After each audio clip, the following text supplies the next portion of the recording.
जय श्री कृष्णा। बलभद्र जी का विवाह सतयुग के महाराज रेवतक की पुत्री रेवती से हुआ था। रेवती बहुत लंबी थी, करीब 21 हाथ लंबाई की, जबकि उस समय द्वापर युग चल रहा था, जिसमें मनुष्य और जीवों का आकार छोटा हो जाता था।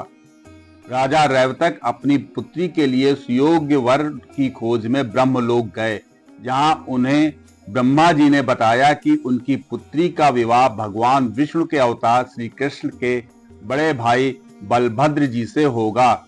जब राजा रेवतक अपनी बेटी के साथ द्वापर युग की पृथ्वी पर लौटे तो वे घबराए, क्योंकि उनकी लंबी बेटी की शादी कैसे होगी, क्योंकि उस समय मनुष्य का आकार छोटा था।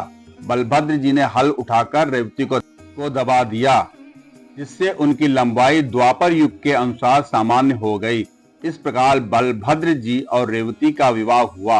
विवाह की तिथि वैशाख शुक्ल तृतीया अक्षय तृतीया मानी जाती है।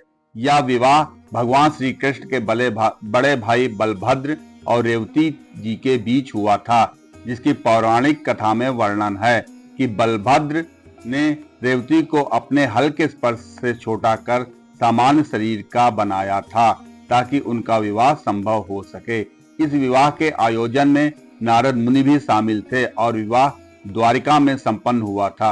इस प्रकार बलभद्र जी की शादी की कथा में धार्मिक, पौराणिक और युग की घटनाओं का समन्वय बताया गया है, जो उनकी महत्ता को दर्शाती है।